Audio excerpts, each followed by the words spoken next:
Good morning, everyone. Welcome to the International Shorts Q&A on the Saturday. We're at the International Shorts Q&A. We have with us several of the filmmakers, producers, and even some of the cast from short films we just watched here at the annual South Texas International Film Festival. My name is Pepe Garcia Guiling. I am the chair and the programming director of the film festival. And thanks for joining us. We'll also be taking Q&A and questions from the audience in a little bit. So feel free to look up on social media all the updates that we have for the festival and for the upcoming events that we have still yet to come for the film festival. I'd like to quickly introduce the filmmakers so that we have time to get into their movies and chat for a while. First off, I wanted to introduce Natalia Schauffer from the short film Mother Nature. She's the director and the writer and the producer of Mother Nature. So I'll go first one by one, and then we'll get into the questions. But welcome, Natalia. And we also have Keyvan Sheikh Alishai, or Keyvan Sheikh, who's the director from Divertimento. He's also the writer and the producer as well from this short film as well. And we have Fernando Flores, who is the director of I Wish I Could Breathe Underwater. We have also Mariana Gomez, who is writer producer and is in the short film I Wish I Could Breathe Underwater as well. So welcome to all, and in the order I introduced y'all, let's when we go through the questions, we can start with first getting to know a little bit about yourselves. If there's anything that you want to tell the audience about where you're from, specifically being at an international short film program. I think that's something that's always interested in. Salud.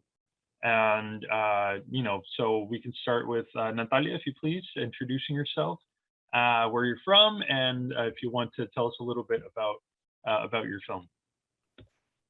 Hi. My name is Natalia, and I'm from Moldova. It's an Eastern European country.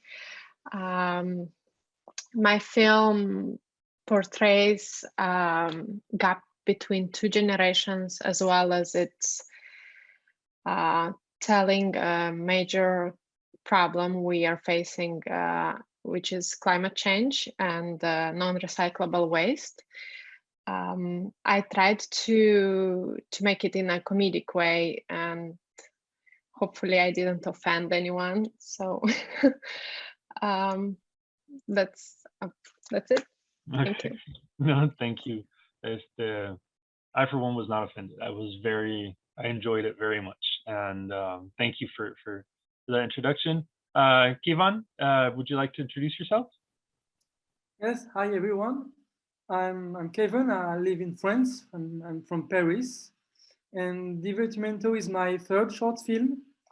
And what I wanted to do with Divertimento, when I started to work in this industry, I heard lots of people, lots of professionals who told me that a short film can't be like a feature.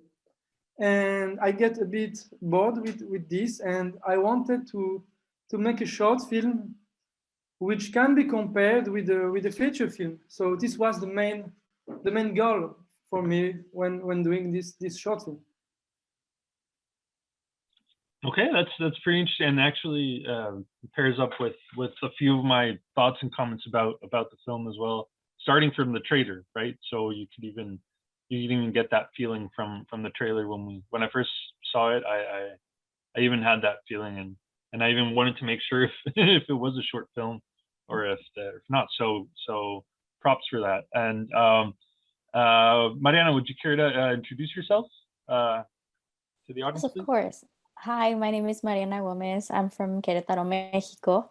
And the short, I Wish I Could Breathe Underwater, or in Spanish, Quisiera Respirar Bajo el Agua, was made in during the pandemic, and I sort of came up with the idea, and I reached out to Fer, and then we were able to create something very special together, hopefully. No, it is special for sure. I really enjoyed the film, and now getting to know both of you a little bit more, it seems you can see the synchrony in it. So, Fernando, you're from Tequisquiapan, right? From Querétaro? Yes, I am from Tequisquiapan, but I live here in Querétaro, Mexico.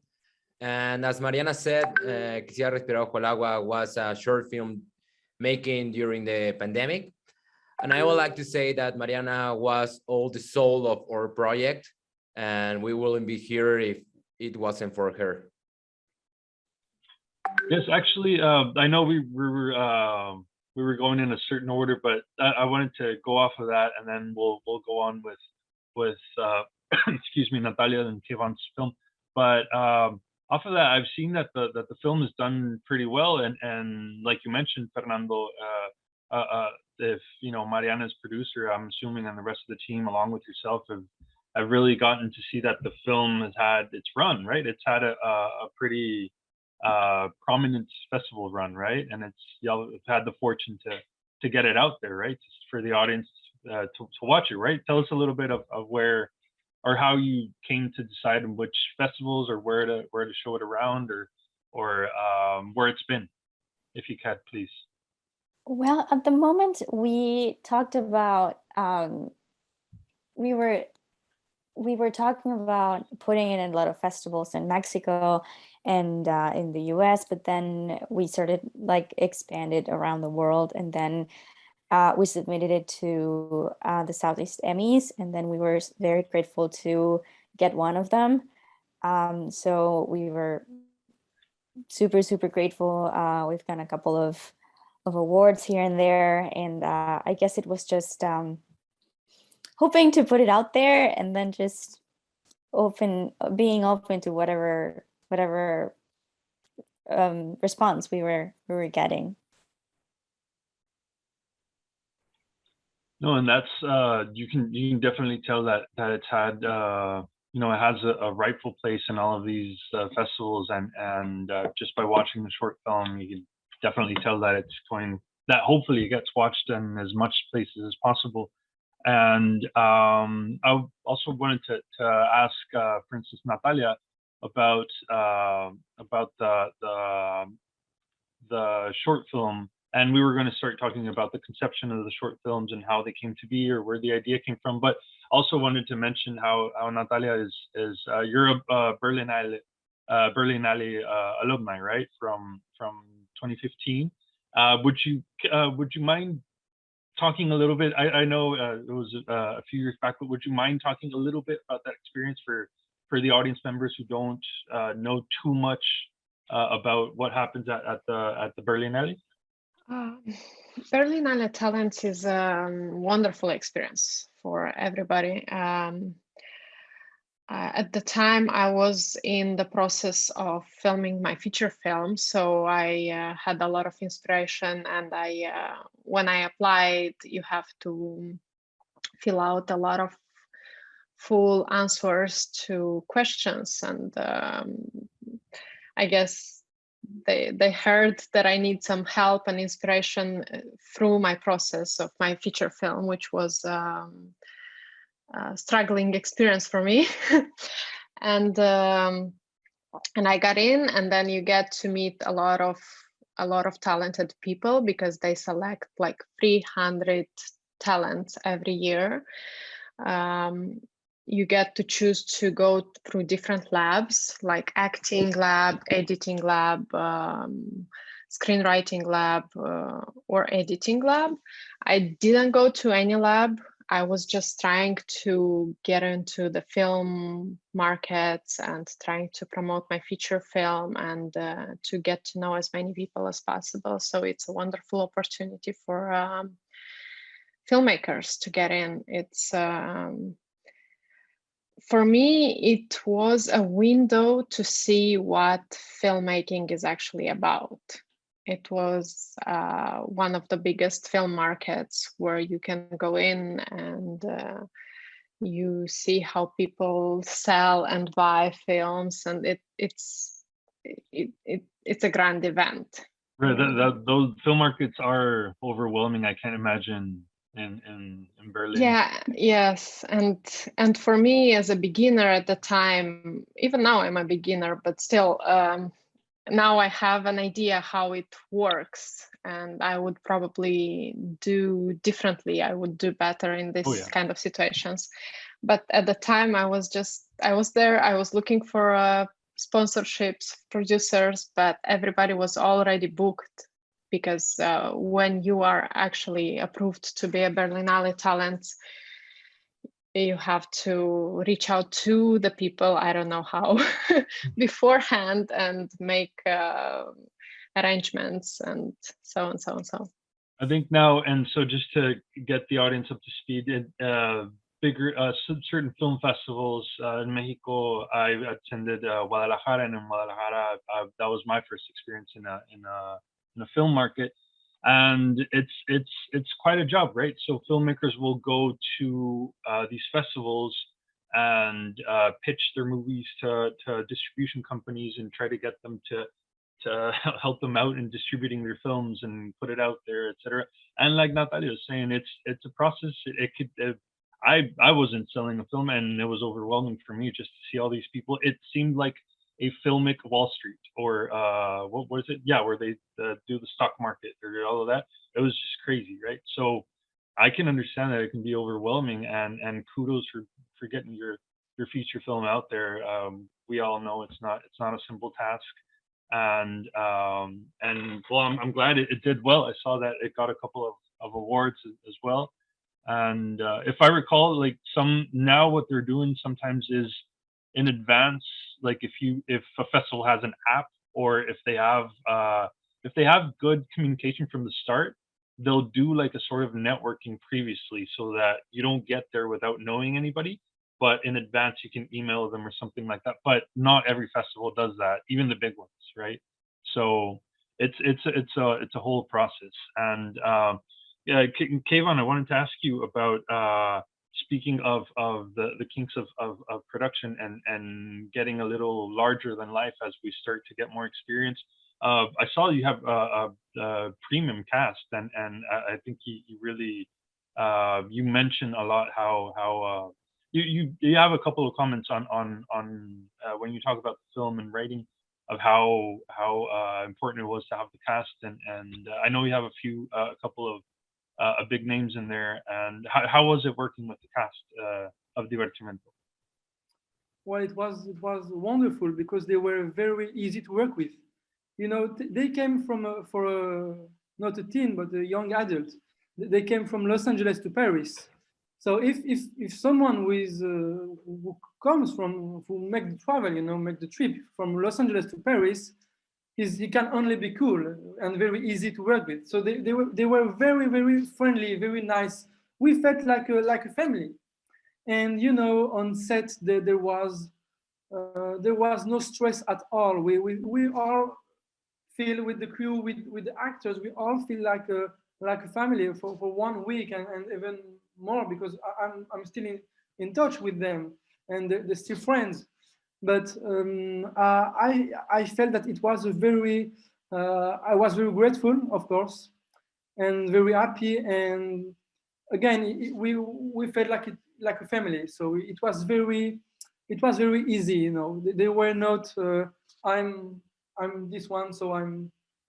They were not. They didn't ask difficult shooting.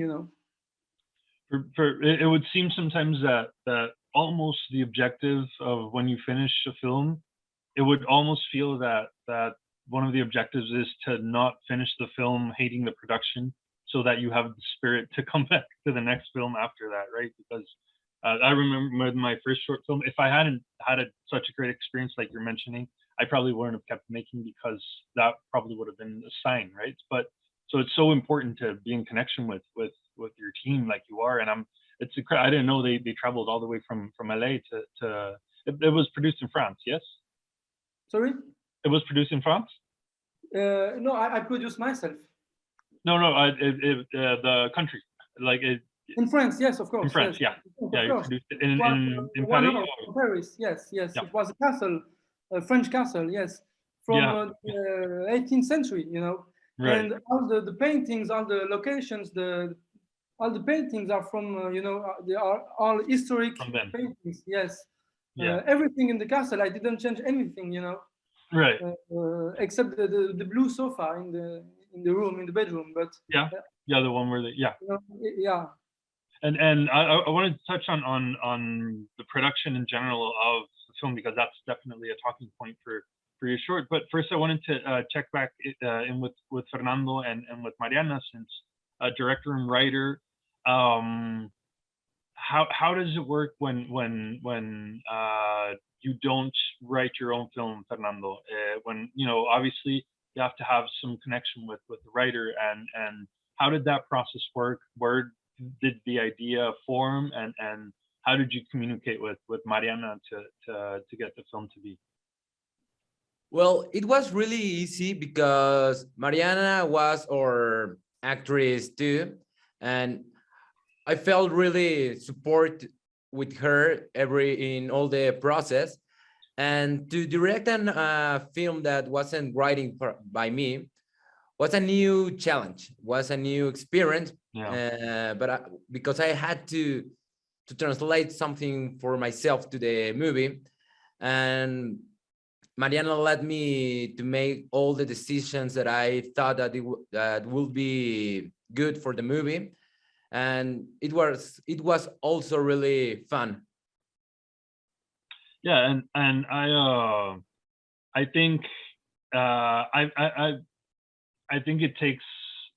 Okay, I'll tell you, it would be really hard for me to give a script to someone to direct. I've rarely done it, and hats off to you, Mariana. I'm too narcissistic for that, and I need to change that, and it's fine. That's different. But the fact that there's that trust, Mariana, that you know that Fernando is gonna deliver, and you know, as we can see, he has. But also, I wanted to talk about your work as producer, writer, because evidently there's some hard work there in getting not just the film made but out there. So can you tell us a little bit about that experience in as a producer, writer, actress that you've had with this film specifically, or in general? I mean, you're right now probably they're waiting for you on set for I mean, you're working right now as we speak. So if you could tell us a little bit about that experience, and that, you know, your whole, how do you do it, right?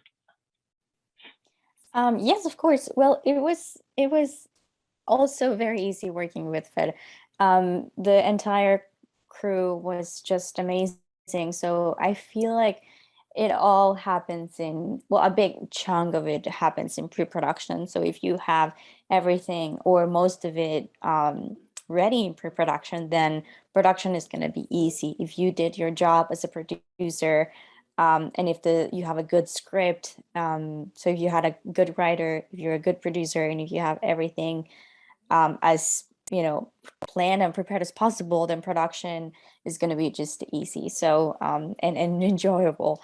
So I would say always try to plan as if the worst is going to happen. So you have like a million different plans of what could happen if this, if this, if this, if that. And then if you are acting as well as, you know, some role on set, you have to give yourself a moment where you're like, okay, I'm off behind the scenes, and now I'm acting, because yeah, now I'm taking my hat off and I'm putting my actor hat on. So that would be like the biggest thing for me. I had to just completely take my producer hat off and trust the crew, trust that I did my job right, so I can go ahead and act and do what I need to be doing for the best of the film. I feel that might be like the most difficult thing to do on set, because I would kind of like a follow-up question real quick. Just, is there any time you were on set acting when you were like in the corner of your like, oh my God, the catering didn't get here, or something like that? I don't know. Like, were Yes, you of when you course. were like acting? Yeah. Yeah, of course. But again, you have to I mean, quickly fix that and then come back, Okay. or delegate to someone Yeah. else. Yeah, and that's why, like how we were discussing, it's so important to have a good team in front and behind camera, and all of you have mentioned that you had very agreeable teams that you felt really connected with, and that helps production. And so, Natalia, I wanted to kind of ask you about.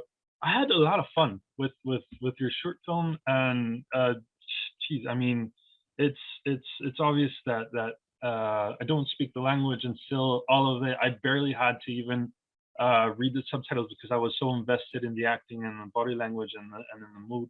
So the performances are spectacular, and the chemistry between the actors and actresses is fantastic as well. But I meant to ask you, where did the, and since you touch a lot of subjects and a lot of very I guess we could call them controversial, but at least important to talk about subjects, how did this come to be? Where did the conception of the film start? Thank you very much for your comments. I appreciate it. It's funny because after my feature film, as I said, I was struggling, and I took a long break before I was ready to jump into another film production. And I was looking for an idea to make another film. I wanted it to be a good topic, like an important topic for me.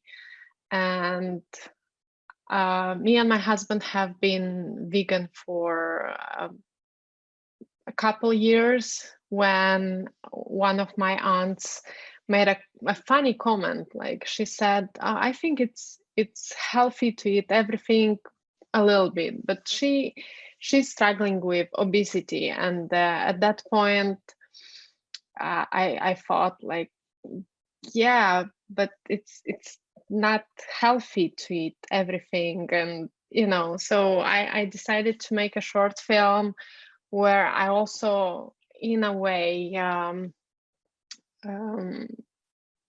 talking about the generations gap, Right. that we do not understand each other. Yeah. However, we will try to explain it. It's not gonna happen. And the food preferences and the climate change and everything. I wanted everything to be in there, and I understand it's a lot, but somehow it worked out. Well, yeah, exactly. That's what I was going to say. Somehow you managed to put very dense topics and very intense subjects into a few minutes only. It was what 23 minutes, right? I mean, still, it's nowadays, and this might be a segue also for Kayvon's film, but nowadays it's tough to keep the audience engaged, hell, for more than 10, 15 minutes or something, right? So it's a challenge to keep it going for 23 minutes, and your films definitely do it. Yours does it, Kayvon's does it. So it's pretty cool that you were able to put all those subjects in there in that time. And this was filmed in Moldova, right? Yes, it was filmed in Moldova, and that's the way Moldovans greet you when you go to someone's house with a table full of different dishes. And then I imagined if I go somewhere and they prepared everything, and then you're not able to eat anything, what's gonna happen? Yeah. No, and I have to say, just in case you didn't know, but I think that's a very or unimagined. I never imagined we would have such a connection with Latino culture, because you could probably ask Mariana and Fernando, but if you go to our parents' houses, maybe you'll be greeted with a lot of sweet bread and a lot of just food, and they'll try to get you fat in 2 seconds with eat. Whatever. So yeah, so it's interesting that no matter how much you eat, it's still not enough. Exactly. Yeah, exactly. So we can see that connection of cultures through film, and I think that's something very beautiful that film does. And again, to be able to engage the audience, or I was totally engaged for 23 minutes, and going on that idea, I wanted to ask you, Kayvon, was it always the idea to make, because the production is, I mean, you're talking about a castle, an actual castle with paintings and etc. Do you want to tell what would you want to tell us about the production? Because There's not enough that I can ask you about that will cover it all. But if you haven't had the chance to watch Divertimento, that's definitely one of the key aspects, and it's beautifully made. The photography is stellar. The performances are great as well. The ambience Keivan set up was definitely, you know, that the director had a very clear idea of what they wanted to do. So Keivan, could you tell us a little bit more about the production in general of Divertimento? Thanks. Yes. So we wanted something. We wanted a big location. So this is what we knew, but we didn't know if it was. We didn't know if it was a manor or a big house or a hotel or a castle. So we hesitated a lot, and There's a lot of difference between some of those. So yeah. yes, there are lots of differences. And I was first thinking about a hotel, you know, like Shining. It's the whole hotel. It's a hotel. Big. So, big, but then I changed my mind because the hotel was complex for a shooting. You know, it needs a staff for the hotel, number on each door. You know, for each room. So it was a complex shooting, a complex production for me because I was producing it. So we changed our mind and we said that a castle was the best choice. And I didn't have the time because I had, I think, 2 or 3 weeks, you know, before the shooting, and we didn't have the location.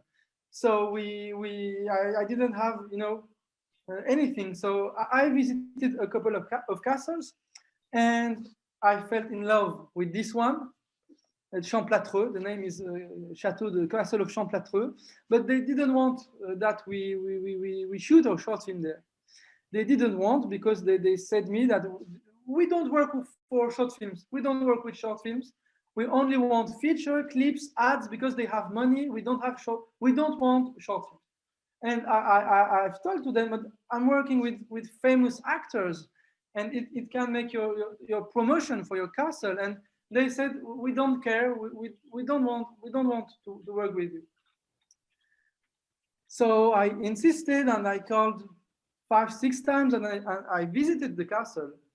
And you know, 10 days before the shooting, or 2 weeks before the shooting, I called the woman who was in charge of the castle, and I told her, you know, the actors, they are coming from Sweden, from Germany, from England, and from Los Angeles, and I will shoot my movie in your castle. So if you don't give me your castle, you will explain to all the agents, all the actors, all the managers that it will be your fault that we won't make our movie. Because I won't shoot my movie in another location, you know. And we ended shooting in this castle. Well, I'm glad production wasn't a stress, because that sounds very pre-production, sounds very stressful. It was a big bluff. It was poker, you know. It was a poker game. Yeah. And it was, you know, but it's, you know, I had pretty the same experience for my previous short film Nox. I was looking for a villa with a swimming pool. I had pretty much the same experience, but for Divertimento it was very, very difficult to convince them to give us 5 days to shoot the movie there. It was very difficult. And I think it just goes to, I mean, your anecdote goes to show the lengths that we go to get the movie made, because we're so invested in the movie. I mean, we will do anything to get the movie done sometimes, and the commitment that I mean, the bluff that you put out there was, I mean, it definitely worked, and we're glad it did. And you know, we never. One never would have thought that it would have been better or more accessible to shoot in a castle than in a hotel. But now that you point out the I mean, you think castle, I'm thinking, well, heck, I mean, there might be royalty there still or something, or it may, you know, permissions is going to be hell to try to get a permission for a castle for that. And it was, but you know, with the right drive, you were able to get them to allow you to shoot for 5 days. There is a lot of stress because it's a historic location. So again, the paintings are the French king's paintings from three 300 years ago. They're with the authentic and paintings. the vases, everything. So if I broke something, they will kill me literally. So Maybe. with the action sequence, there is a scene when they run a lot with the shootout scene, and the fire with the guns and Yeah. and we had a lot of stress because all the vases, they are historic vases, so we couldn't break even one, or it was filming on location, and in this historic location it is a lot of stress, but you manage it to make your movie. I can't imagine how the stress that would have been. I mean, if when you ask a friend for their apartment to shoot a short film, you're already stressing. I can't imagine. Yes, of course, Hey, yes. can I borrow your castle and not break your 15th century vase or whatever? No. Yes. So And in Paris, there was the Notre Dame, the fire for the church, and at this time, everyone was talking about electricity, about fire. I mean, this was and the you topic bring of all that these moment, lights.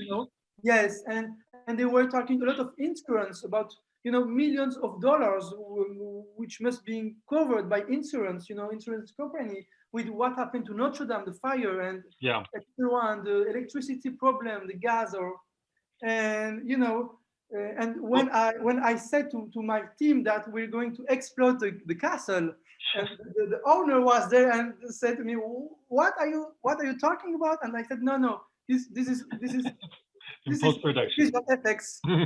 No worries. Yeah. Well, I mean, and I mean, that's why it's also great that you trust your team, because if your gaffer isn't on sync with the rest of it, you'll bring down the whole power outage from a castle from centuries back. So I wanted to real quick go through the room and ask y'all if we have about 5 minutes or so, just something quick that you would like the audience to take from your film. If we could start with Fernando and Mariana, and then we'll move to Natalia and Kevin. So if just briefly something that you would want the audience to take from the film. Fernando or Mariana? Well, I think it's the film has to do with toxic relationships, and she is in this position where she doesn't understand what is happening, and that's why the voiceover is so lovely and romantic, and still talks about some love and romance, and it contrasts with what you're seeing. So I think it's a way of understanding that people that are in toxic relationships are not so it's a way of, I guess, raising awareness of that's a lot of judgment of like, oh, it was her fault, she let him do it or whatever. So it's a lot of awareness of maybe she's not aware of what's going on. And I think especially now that we're in these times, relationships have a whole they have a whole new set of challenges, and going so deeply into the subject is not easy, and I think y'all did it great. The poem is fantastic. Well, the writing, I truly love it. Fernando, is there any other comments about the film? Something that you want the audience to catch? Well, about the toxic relationship, I want to tell that in a bad relationship, there is not a bad guy or a bad girl. There are two bad persons and two bad well, yeah, the both of them was toxic, and I wanted to make that sure. Right. It's not one person who's just berating on the other person. If the relationship is toxic, I mean, there might be people that are toxic, but if both of them are toxic, then the relationship takes two people. Yeah, and it's like to be sick, to be in a toxic relationship. Yeah. Or like a drug. Yeah. It's difficult to let it go. No, and you feel that. And again, the work both of you have done to create the ambience and the story truly reflects on the short. So thanks a lot for letting us have it at the festival. Natalia, any other thoughts about your short film that you would want the audience to know? I hope my film speaks for me. I hope everybody enjoyed watching it, and we just gotta get along with different people, different generations, different choices, and take care of our bodies and our planet. That's And no, I know it's a tough subject to just talk to people about it and face to face, right? So I feel that maybe sometimes art is a way of throwing out a message that it's easier probably to write a poem and put it out there and It's make a film than to talk to people. yeah, it's like a prohibited topic, like never talk about politics, food choices, Religion. and religion. Yes, and that's I touched two of those in this movie. I'm So that's what I'm saying. Like, you didn't bring it up at the dinner table. You just made a short film and threw it out into the world, which I think yeah. is a great medium and a great use of art in general. So Thank you. so kudos in that. And Kayvon, something else that you would want to tell the audience? Well, I hope the film was entertaining. You know, I wanted to make an entertaining movie as can be a feature. I don't want to compare it with a blockbuster, but it can be still be an indie blockbuster, if you will, in a way. But I wanted to be as entertaining as some movies of this genre, and as well a movie which requires lots of thinking. You know, I think when you watch this movie, you can raise questions, and you can only think about it. At least I hope that you will think about what happened. And you know, it's like a film noir, like the remake of film noir, like we they were in 1940s or 50s, you know, like The Big Sleep, or remake of this type of film, Yeah. which need lots of flashback and reality and imagination. And there is also a bit of different genre, a bit of fantastic in this one. So yes, I wanted to be entertaining and a movie which requires a bit of thinking. Right. Yeah. No. And it's a cerebral film for sure, and you have to definitely pay attention to it, and you do with all your movies. I think this is a fantastic block, along with the other filmmakers that weren't able to join us. We have very few minutes before we're cut off, and I wanted to just go really quick, asking each of you. Let's start again, Fernando, Mariana, Natalia, Kevin. If you have really quickly any next projects coming up, or something that you're working on currently. Fernando, are you currently working on on something? Well, right now I'm writing my first, I don't know how to say it, largometraje. Largometraje, feature film. Yeah, and that is a big process, and it's gonna be really hard, but I'll try to make something really good. I hope to. I'm sure it will, and we'll be on the lookout for it. Hopefully it comes to be, and we'll have it at the festival as well. Hopefully. Will be nice. Mariana, we know you're working right now. Actually, is there something you want to share about this or any other project that you have for the future? Yes, of course. Well, I'm actually shooting right now a web series in New Jersey. I'm super excited. It should come out this year, and I have a couple other web series coming out this year. And this is actually my first role as like a mean girl, so I'm excited.